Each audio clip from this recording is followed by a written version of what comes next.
I think we should strive for zero, because if you don't strive for zero, you're always going to sit at that 3 or 5%. And I think it's unnecessary, and dollars are too important right now to all healthcare systems to accept that kind of loss.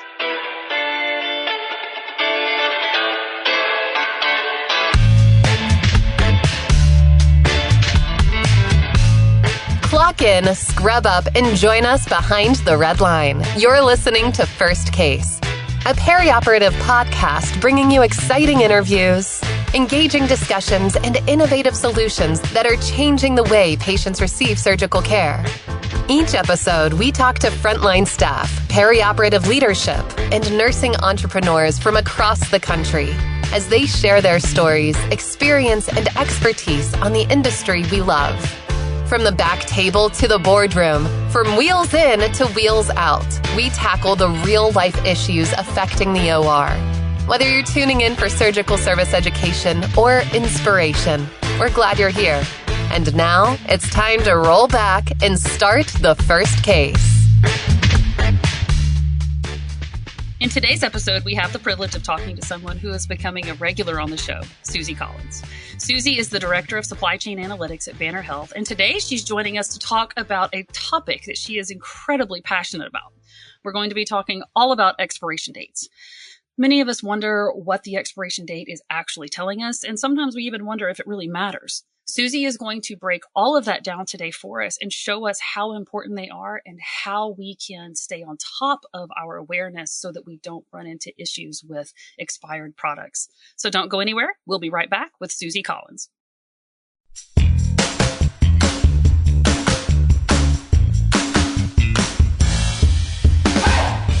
Hi, I'm Chris Blevins. And I'm Melanie Perry. From the studios of Healthcare HQ, you're listening to First Case.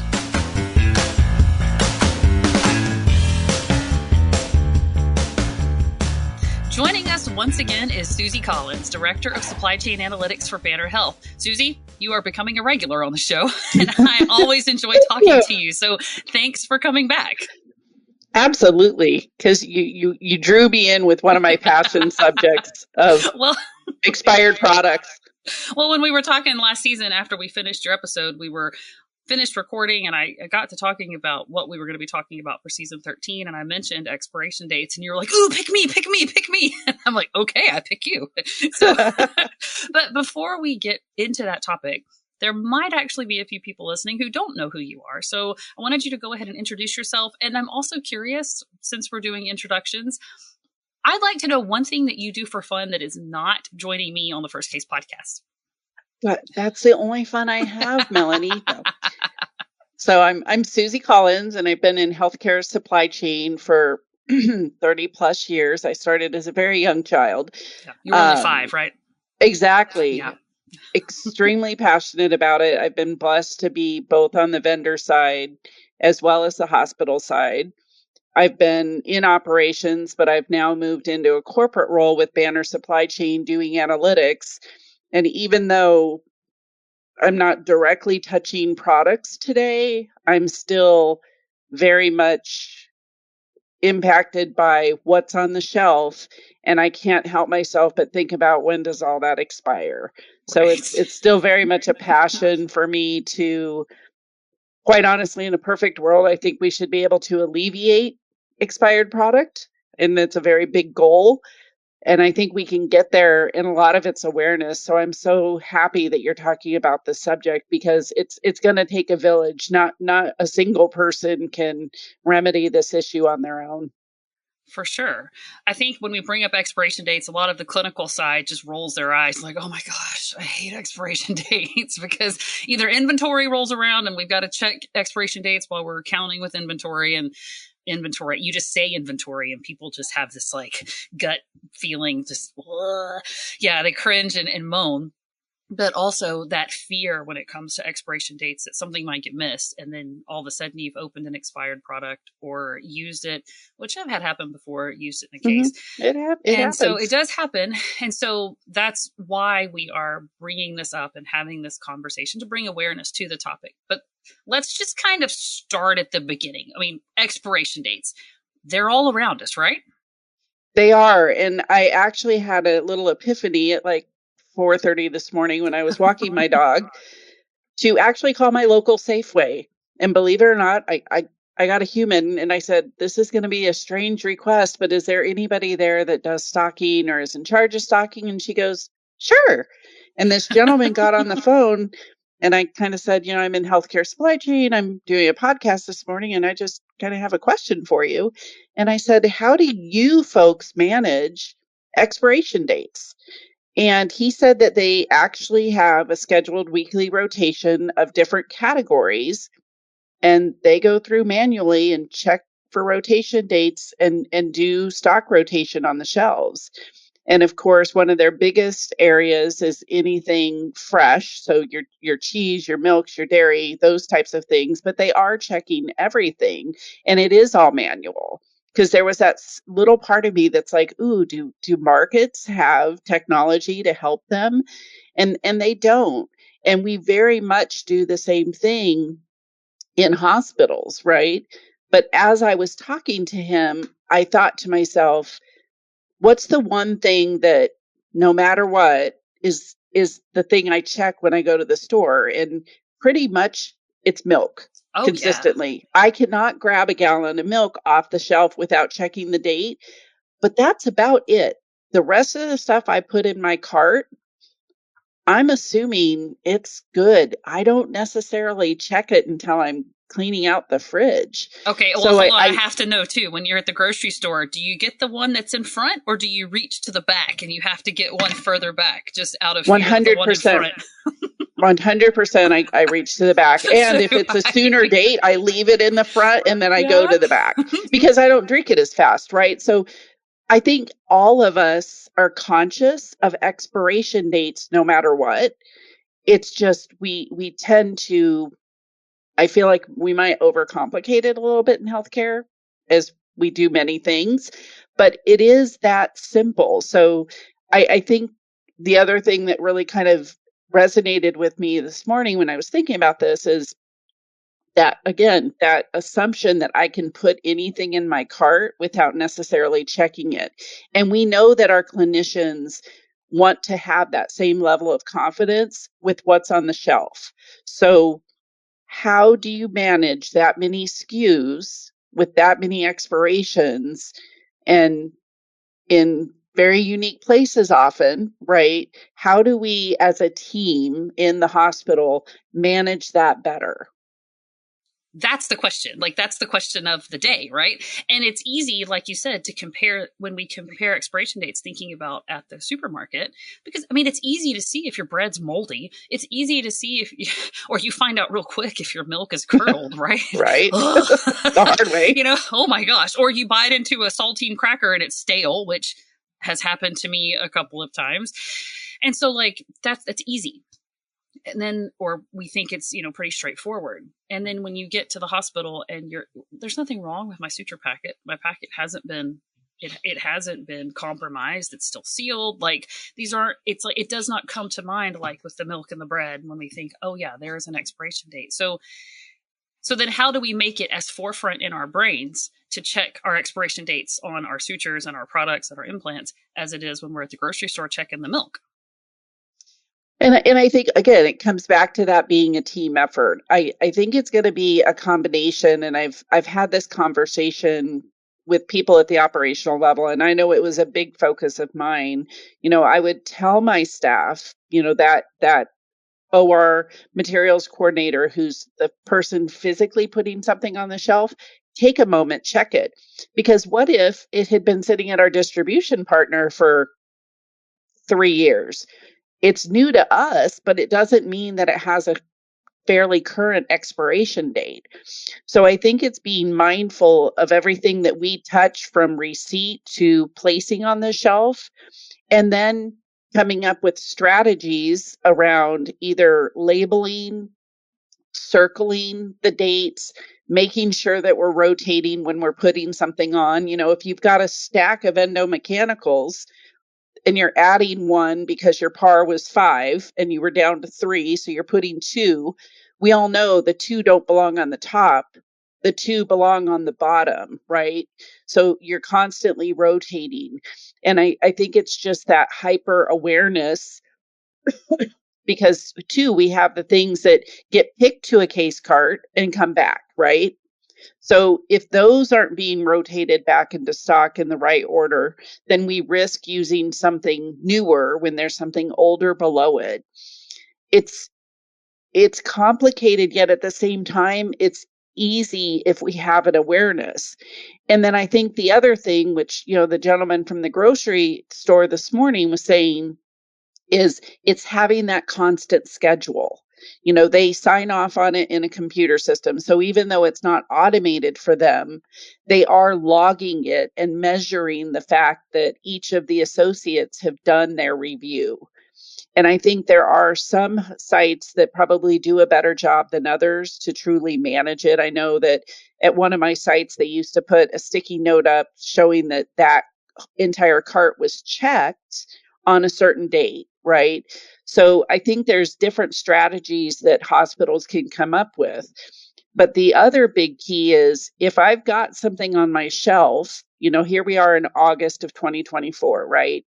If I've got something on my shelf that's going to expire in February of 25, and there's 5 of them, I need to have that conversation with a clinician to say, there's 5. I haven't actually ordered this product in like 6 months. Are we going to really use these 5 before February? Or is there another sister hospital or something else I can do to maybe take it down to 2 or 3 and save expiring those other 2? And I think it's that awareness of both how do I use it and how often, and what do I really have to have on the shelf? And that sounds easier until you realize that there could be 1,000 different SKUs in an operating room. There's usually 1,000 in the warehouse. We have all the PAR locations that are out there. And I know for us in our PAR locations, like in 2024, we would put a sticker on anything that was going to expire in the same year, like on the bin itself. So everybody was aware that there was opportunity for expiration. We've got to be aware of it because the shelf life, some things at 6 years, some things at 6 months. Well, so all that variation is hard. You're right on awareness, for the team that's stocking, the team pulling supplies. But I think it also speaks to kind of what you touched on with a collaborative relationship between the supply chain, the supply folks with your clinical department managers or your clinical staff, because they might notice something before you guys do when they see that stuff is sitting on their shelf, but also an awareness and understanding on their part that, hey, this is just sitting here. Maybe even your person who's staffing your implant room, because implants, we know, if we have some very expensive, very pricey implants in there, and if they go bad, that is a lot of money that is lost. Also, if it is a tissue type donor material, that is, something that we just can't get back if it expires. And so having that relationship that says, hey, let me go talk to the supply folks and be like, it's going to expire. What do we do? I think opening that line of communication is important.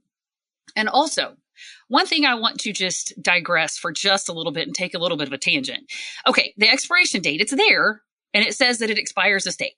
But if my package isn't compromised, nothing has happened, there's nothing wrong with it, what is that expiration date actually telling me? And why is on August 26th of 2024, I can use it. And then on August 27th of 2024, I can't. Like, what is that date saying?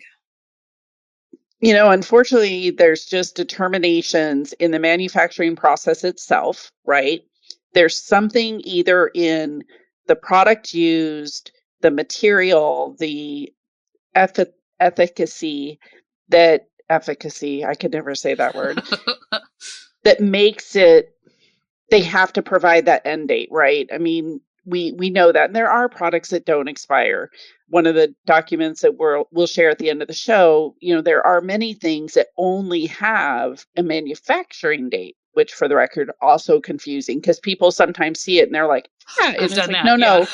no, that's the factory. The factory means that's when it was built. Good date.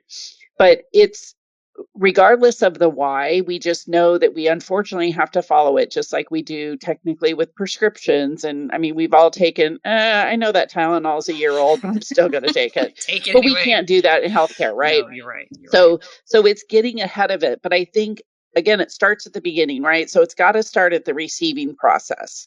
And especially on a higher dollar item, we need to be more conscientious about seeing what the date is when it comes in. Because like we got something in once that expired in 4 months.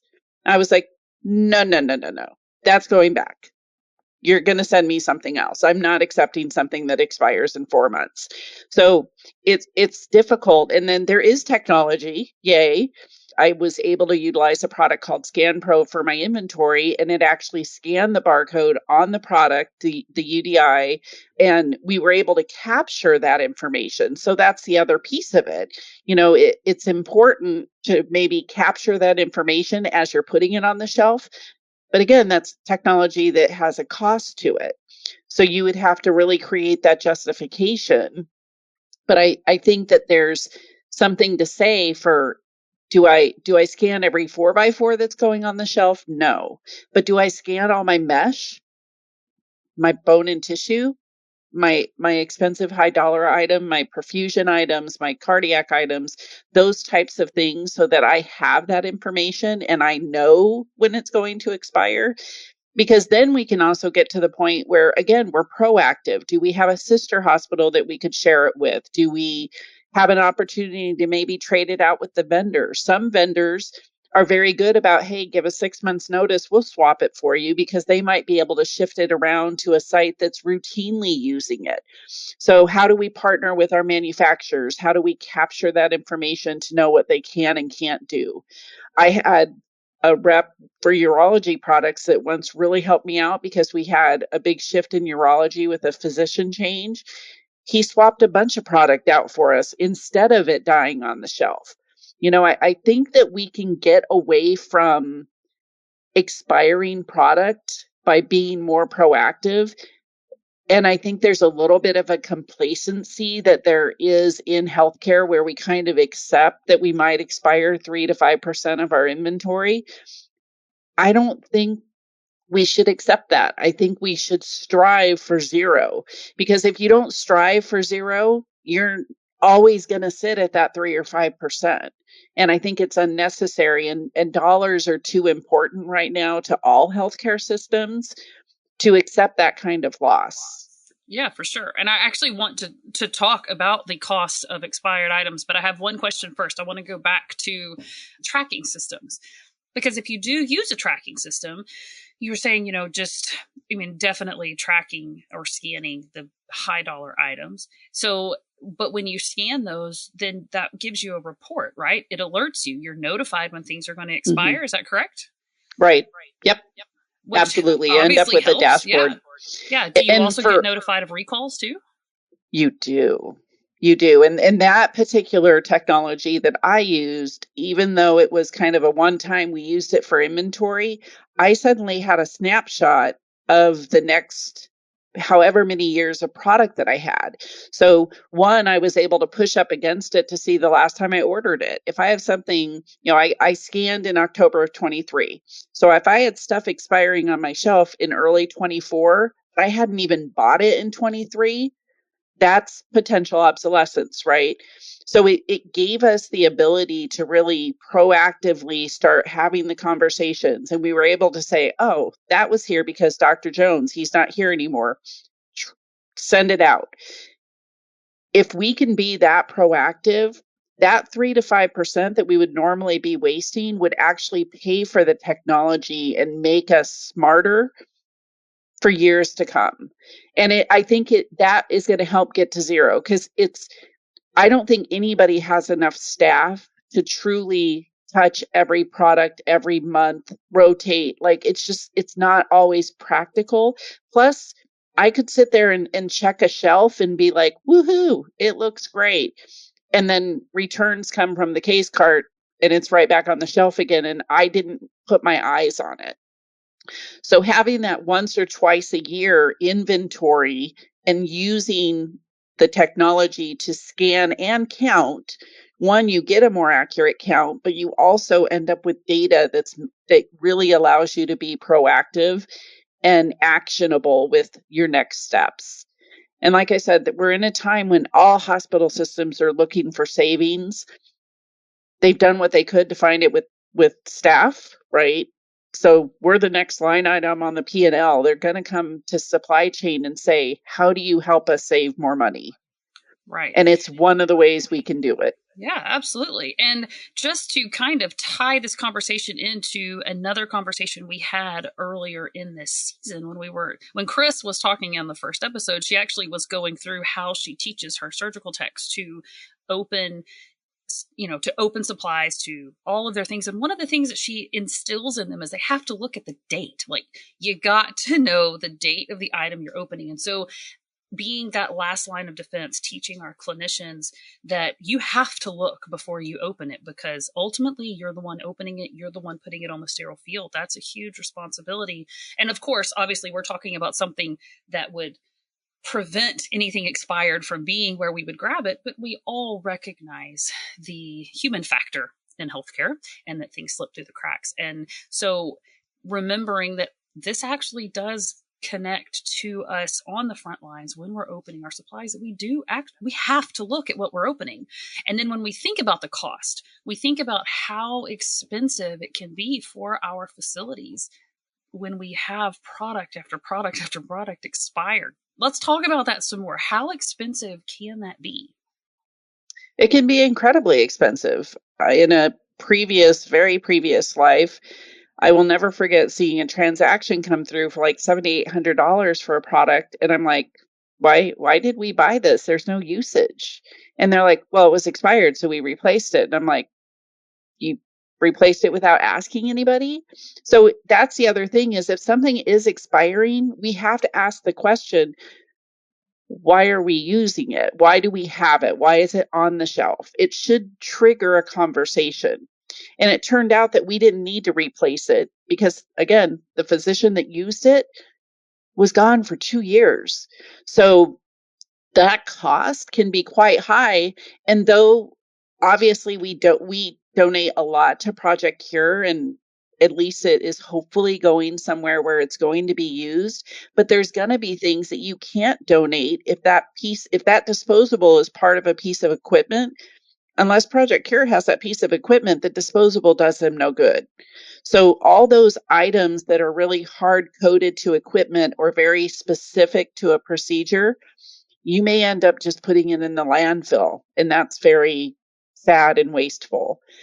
But like I said, that awareness of we can make a difference if everybody is on the same page.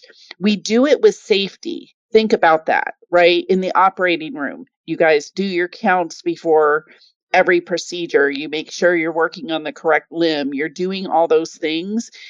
It should be something that's ingrained, that it becomes part of the culture, that we're not going to waste what's on our shelf. And I think we can get there with awareness. 100%. We're not going to waste what's on our shelf. We're not going to open what we don't need either. That awareness factor that says, okay, I'm going to open what I need, and I'm going to hold what I'm uncertain about. I'm not just going to open everything just to have it just in case. And then I'm also going to make sure that I use what's on the shelf before it expires. Absolutely. Yeah. And I had, especially at my last facility, I had such fantastic collaboration with my OR team, and they were really passionate about it as well. They didn't want to see that wasted, and dollars were important. So it was very much a team effort. And I think for the people who are listening, have the conversation, schedule the time with your supply chain team, come up with a strategy. And again, no one person can own it. And that's probably the most important thing I can reinforce today. It has to be a team effort. But if everybody really truly believes, I mean, here we are in August, right? Almost September, which is insane. I know the year's gone by so fast. It's crazy. But if people start talking about it now, they really could try for zero in 2025. But if they can't get to zero in 2025, I believe they can get to zero in 2026. Yeah, with awareness And and education. yep, 100%. But it just has to be one of those things that is really talked about and brought to the forefront. Right, right. And going back to that collaboration between department leadership, so that supply chain is talking to the operating room, and the operating room is talking to central sterile, and who is also talking to supply chain, and having those open lines of communication for sure. Now, you brought 100%. up Project Cure. Tell me more about them. So Project Cure is a national based company. We actually have an actual distribution center here in Phoenix. So that's awesome. So I have a great partnership with them, but they're throughout the country. But they'll come and collect those items, and they'll actually separate things out, figure out what they can and can't use, and then they'll get that moved to a third world country for use. And they will use things that are expired depending on the category. The one positive thing is if they can't use it, they do have some other disposal methods where that product doesn't necessarily end up in a landfill. And that does make me feel a little bit better. So they do have ways to dispose of product where it doesn't quite have the same impact. But again, I think our bigger issue is not getting to the point where we have to donate. And the other thing, and we kind of alluded to it earlier, it's also education about where do you find the expiration date. Exactly. I made a document that we'll share with the listeners, but I literally created this document to educate my clinicians on where do they find it, because sometimes, and you'll see in the pictures it's like sometimes the manufacturer actually etches it into the edge of a tube. It's so hard to see. Or they only put the manufacturing so it's confusing, or they use the hourglass, and then sometimes they use the actual word. Sometimes I have the picture of the saline flush. It's, a saline flush is inside of a package. So then the package has print on it. So you're sitting there trying to turn the saline flush so you can get it to an open spot where you can see. So that's the other piece, is educating people. Where do you look for an expiration date? What is an expiration date? How does it come through? What's important to check? And even on manufacturing date, if I find something on my shelf that was manufactured in 2016 and it's not moving, it's probably getting donated. Like, again, just remove the confusion. Common sense. Yeah, for sure. And the other thing is thinking about SKU reduction. I've done things where they may have 12 different gauzes and they're all just slightly the same size. So it's like, okay, can we take this 8 and make it 4? So reduce the amount of things that you have to manage to the expiration date. There's a lot of strategies. And like I said, it really has to be that collaborative conversation between supply chain and the clinical areas. This is an incredibly interesting conversation when we think that we're sitting here having a conversation about something as almost, we think day to day as an expiration date, right? But there's so much to actually be talked about and so much to be included in making us aware, making us educated about the role that we play and why it is important to pay attention to these dates. You said something that really piqued my interest when you talked about, yes, some expired supplies do get used in other countries, but they actually have to be a certain type. It's not like everything can just go off and be used even if it's expired, which I didn't know. So that's really interesting to me because, I've seen expired supplies used when I was in Honduras. I'm like, why are we using this? But obviously there's method to that madness as well. But there's a lot to learn, and definitely what we've said over and over again, being aware and really increasing that awareness so that we can get past actually even having expired supplies on our shelves in the first place. So before we wrap up this conversation today, I'm going to give you the mic one more time for any other final thoughts that you want to share with our audience before we go. Yeah, I think it's just, make the plan, because, we often say that things that aren't measured don't change. Make the plan, have the conversation, and move it away from an accepted loss to going towards not having the loss at all. I think that's my biggest takeaway is just having those conversations with the clinicians and with the teams so that we can get away from that actual loss and waste. It's waste. I mean, none of us would buy 10 gallons of milk because it was a great price and put it in our fridge because we wouldn't drink it fast enough. So we shouldn't buy product that we're not going to use in the time frame or the life of that product. And we often fall into we have to have that size, or we have to have every size, or all of those situations, right? And I get it. The human anatomy is different. So sometimes we do need 15 different sizes of mesh, right? But don't just stay stagnant. Take your inventory, look at it. And especially, when we count yearly, it's the opportunity to say, wow, I counted 5 this year. I counted 5 last year, and I have no purchase history. That means I have 5 that have just sat on the shelf for a year. So do the analytics, have the thoughtful consideration with your clinicians, and try to move towards really keeping what you have to have on the shelf. And honestly, the other big takeaway is when a physician leaves, do the postmortem. Was he the only one using X, right? Right.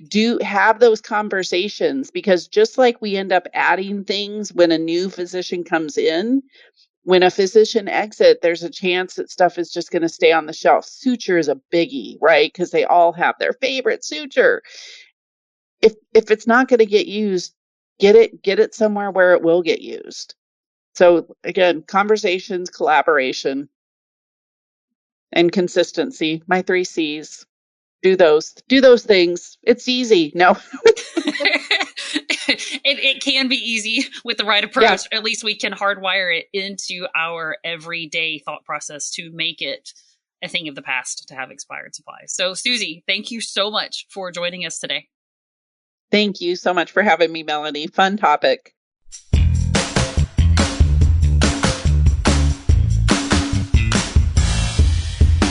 That was Suzi Collins, Director of Supply Chain Analytics at Banner Health. And today, Suzi really drove home the importance of awareness and how important it is that all of us are paying attention to the products on our shelves, from when the products come through supply chain and how they are either scanning or documenting or keeping track of the expiration dates of all of the products that they touch, or how us as clinicians, when we're using products, pay attention to those expiration dates so that we know that we are using products that aren't expired. And she hit on something very important. Her 3 C's of making sure that we are handling our expiration dates properly. We need to communicate, we need to collaborate, and we need to be consistent. And we put all those things together, we can really get to a point where we don't have expired items and we're not running into expiration dates when we are using our products. That is going to do it for today's interview. On behalf of Chris, myself, and our whole team, thanks for listening to First Case. Thank you for listening to this week's episode of First Case. As a reminder, you can help support us by subscribing to First Case on your favorite podcast app or by downloading the smartphone app on iPhone or Android. Simply search for First Case in the App Store or Google Play. The best thing about downloading the smartphone app is that you can access bonus content for certain episodes and view episodes in certain categories, like articles on the go and vendor spotlights. Are you following us on LinkedIn or Facebook yet? If you are and you love an episode or post, then let your social network know about it. Like, comment, or share our posts along with your thoughts and keep the conversation going. If you have any topics or guests that you would like to recommend for a future episode, just send us an email to info@firstcasemedia.com. We look forward to hearing from you.